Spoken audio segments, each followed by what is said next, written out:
मीटिंगला येताना तुम्हाला माहित पाहिजे कोणत्या महिन्यापर्यंत आपल्याला संजय गांधीचे पैसे नोव्हेंबर पासून आज महिने किती झाले केंद्राच्या लाभार्थी हो महिने किती झाले साहेब आणि तुम्ही त्याच्यासाठी किती पत्रव्यवहार केला सर फक्त केंद्र सरकारकडून येणारे अमाऊंट तेवढी सर महिन्यापासून बाकी आहे ही सर फेब्रुवारीपर्यंत आपली बाकी राज्य सरकारचे पैसे जमा करायचे फेब्रुवारीपर्यंत राज्य सरकारचे पैसे जमा करायचे राज्य सरकारमध्ये सुद्धा बऱ्याच लोकांचे केवायसी नाहीत म्हणून पैसे तुम्ही पाठवत नाही माझं मत आहे त्याला एवढी 2-3 हजार लोक तुम्हाला समजा त्या लोकांना येऊ शकत नाही तुम्हाला काय अडचण आहे त्यावेळेला काही वेळेला आपण ब्युरोक्रसी दारामध्ये जावं सर आपण आता नाही तुमचा स्टाफ आहे तो त्या माणसाला OTP लागतो त्याला समजत नाही ते लोक आमच्यावर चक्रा मारतात आपल्यातल्या स्टाफला तिथे गेल्यानंतर सन्मानाचं तर राहिलं त्याला केवायसी कशी करायची असते जिवंत याचा दाखला कसा द्यायचा असतो आणि त्याच्यामुळं त्याला समजत नाही त्याची यायची ताकद पण नसते ना सर आपण एक मंडळने आहे सर आपण आता कॅम्पचं नियोजन केलंय सर मंडळाच्या ठिकाणी आपण त्या लाभार्थ्यांची यादीचं त्याला त्यांना आधी सांगणार सर त्या ठिकाणी मंडळाच्या लेवलला बोलवणार लोकांना मग तुम्ही कॅम्प घेतले पाहिजे हे तातडीनं सोडवलं पाहिजे कितीतरी लोकांचं असं आहे तुम्ही म्हणता त्याचं हेच नाही तेच नाही आणि त्यामुळे त्याचे पैसे येत नाही ते म्हणताय माझं 6 महिने झालं बंद आहे वर्ष झालं बंद आहे 8 महिने झालं बंद आहे बरोबर सर आता फेब्रुवारीपासून सर या किमान या लोकांचं जे निराधार आहेत अपंग आहेत विधवा आहेत ही आणि वयोवृद्ध आहेत ह्या लोकांना तुमच्यापर्यंत येणं आणि तुमचा माणूस जाग्यावर असणं त्याला सन्मानाची वागणूक देणं ह्या गोष्टीच घडत नाहीत तर त्यामुळं मला हे किती दिवसामध्ये आणि एक बी माणूस त्या योजनेपासून वंचित राहणार नाही किती दिवसामध्ये करणार आहे सांगा सर याच्यामध्ये पुढचा महिनाभर आपण सर कॅम्प प्रत्येक गाव मंडळ स्तरावर त्याच्यानंतर ग्राम स्तरावर आहे 1 महिना आम्ही सुद्धा तालुक्यामध्ये रोज 30-30 लग्न करतो जातो ना प्रत्येक गावामध्ये 30-30 गावामध्ये जातो आपल्याला जायला काय अडचण आहे लोकांना सर डेप्युटी पोर्टलवर आपल्याला माहिती अपलोड करायची असते सर आणि लाभार्थी आपल्याकडे समोर पाहिजे आज तारीख आहे 26 सर तर साधारणपणे ह्या महिन्याच्या म्हणजे जून महिन्याच्या 30 तारखेपर्यंत एकही दारात जावा त्याच्या काय अडचण आहे त्याला काय माणूस शोधा गावात गेल्यानंतर हे 25 लोक आहेत आणि तिथं जाऊन पूर्तता करा ना काय फरक पडतोय तो प्लॅन सर आपण ऑलरेडी केलाय मंडळ स्तरावर पहिले घेतला सगळ्यात शेवटचा घटक आहे ग्राम स्तरावर आपण ग्राम स्तरापर्यंत जाऊ सर त्याच्यामध्ये यस आणि 30 जून पर्यंत एक बी माणूस त्याच्या पैसे येण्याचा राहता कामा नये याची खबरदारी घ्या त्याला वेळेमध्ये पैसे द्या 3-3, 4-4, 5-5 महिने पैसे येत नाहीत याच्या बाबतीमध्ये तुम्ही पत्रव्यवहार करा जे काय असेल ते त्या पद्धतीने हे करून घ्या पण एक पण माणूस आता राहता कामा नये याची काळजी घ्या येस सर लोक एवढी चक्रा मारतात लोकांना एवढा त्रास होतोय तुम्ही तातडीनं शनिवार रविवार प्रोग्राम आखा आणि 4 आठवड्यामध्ये रस्त्याची एकही केस तालुक्यामध्ये 0 पेंडाची झाली पाहिजे ही तुम्ही दक्षता घ्या कोणत्याही परिस्थितीमध्ये तुम्ही कोण आहे सर मी OS आहे OS ऑफिस सुपरिटेंडेंट आणि तुमचे अधीक्षक कोण आहेत मडके साहेब सर ते कुठं आहेत तर त्यांचे बंधू एक्सपायर झाले बंधू एक्सपायर झालेले आहेत आमच्या साहेबांचे कधी 29 तारखेला पाठवा 29 तारखेला 29 तारखेला आज 1 महिन्यानंतर काहीतरी कार्यक्रम आहे त्यामुळे ते आज रजेवर आहेत सर परवानगी घेऊन आहेत का व्हिडिओ साहेब हो सर 1 मिनिट व्हिडिओ सांगते का तुम्ही बोलणार व्हिडिओ तुम्ही नाही सर सॉरी लेखी परवानगी आहे तुमची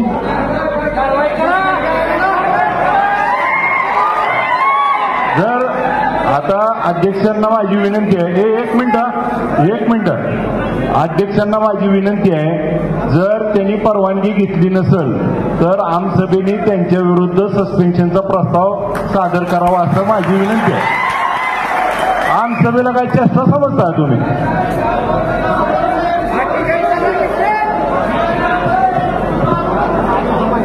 त्यांचा प्रोसिडिंगला घ्या आणि त्यांना सस्पेंडचा अभिजित आबाने परवा तहसीलदार सस्पेंडचा प्रस्ताव पाठवला तहसीलदार सस्पेंड झाले आता या मडकेंचा सस्पेंड करू कोणाकडे माळून तुम्ही करत नाही का साहेब मदत त्यांना हे माहिती आहे त्यांना जर दुसरा एक माहिती आहे त्यांना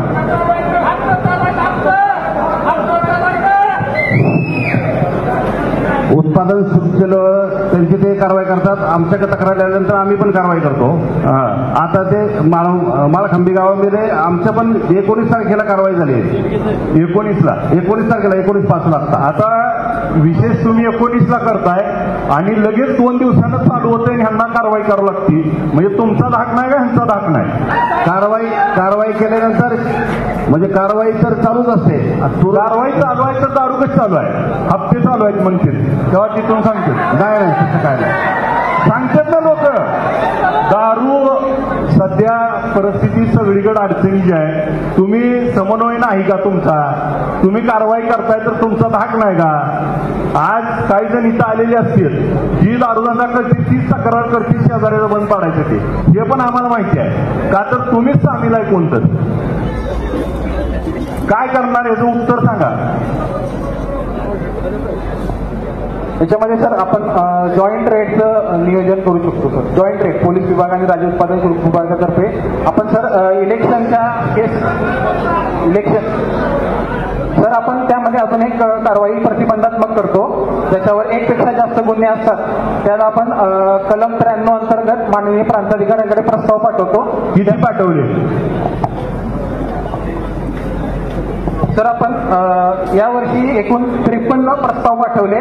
त्यापैकी 46 आपल्याला प्रकरणे बंदपत्र मिळाली आणि एकूण त्याची रक्कम 22,60,000 रुपयांची रक्कम आहे सर. नाही हद्दपारीचे किती प्रस्ताव पाठवले? दारू 3 केसेस असणाऱ्या आम्ही 93 प्रमाणे कारवाई करतो. 93 प्रमाणे माणसावर 3 पेक्षा जास्त जर दारूच्या केसेस आहेत त्याचे तुम्ही किती प्रस्ताव पाठवले? आता त्याच्यामध्ये आमचे गेल्या वर्षीचे प्रस्ताव 35 आहेत दारूचे. 93 प्रमाणेचे 32 कारवाई प्रस्ताव आहेत आतापर्यंत. 32 हो. दारू स्पेशल ज्याच्यामध्ये 2 किंवा त्यापेक्षा जास्त केसेस आहेत त्याच्यावरती 93 प्रमाणे कारवाई करतो. मग किती झाल्या? 32 कारवाई झाल्या. 32 पैकी तडीपार किती झाली? मग ते कारवाई आम्ही पाठवतो. त्यानंतर मंजूर किती झाल्या? त्याच्या आता ते बघू. म्हणजे मला फक्त आकडेवारी घ्यावं लागेल. आकडेवारी घ्यावं लागेल. कशाला आला असता? नाही कशाला आला इथं? तुम्ही आमसभेला आलाय तुम्ही माहिती घेऊन येतात ना?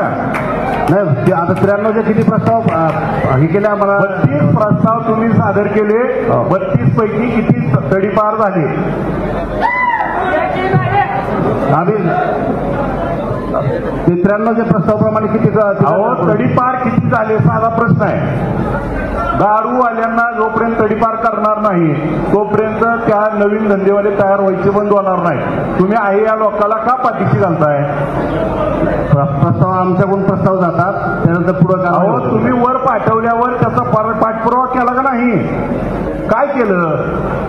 तुमची जबाबदारी नाही का तुम्हाला चालू ठेवायचे दारू? नाही प्रस्ताव काय करायचे? पाठपुरावा असतो आमचा. मग काय झालं सांगा ना. 32चं काय केलं तेवढं उत्तर द्या. माहिती घेऊन द्या. एक तासात कळवतो सर. साहेब दारू हा विषय ह्या सगळ्याच्या जीवाशी खेळणारा विषय आहे.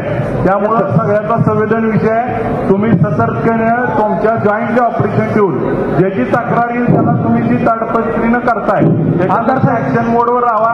तक्रारीची वाट बघू नका. Yes sir. Yes sir.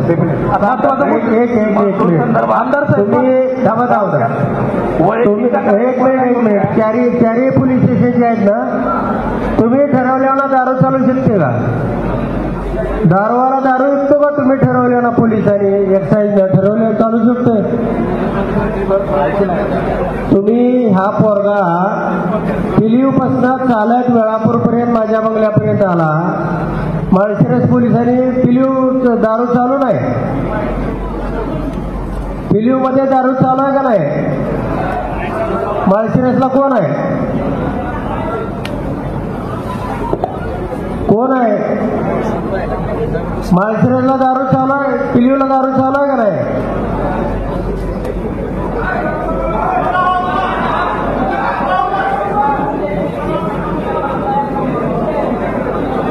हा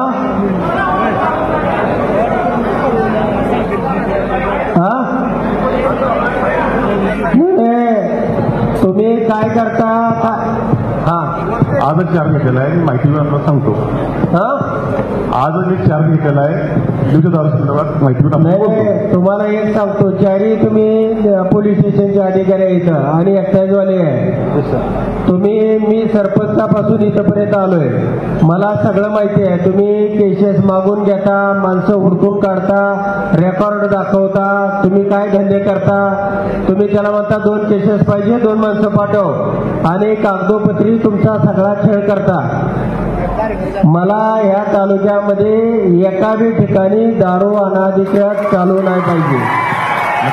आणि जर दारू चालू दिसली तर त्या पोलीस स्टेशनला त्या अधिकाऱ्यांना राहायचं नाही. लक्षात आलं का? तालुका सोडून जायचा. तुम्हाला माहिती आहे जुगार कुठं चालू आहे, मटका कुठं चालू आहे, गुटखा कुठं चालू आहे, सगळं माहिती आहे. तुम्हाला माहित नसतं का त्याला? आणि हे पैसे गोळा करून काय करता तुम्ही? कुणाला देता पैसे? कुणाला देता? तुमचा पैसे देणारा माणूस मी ठरलाय, बरोबर आहे का? ह्या जनतेला सगळ्या माहिती आहे कुणाला पैसे देऊन देता तुम्ही.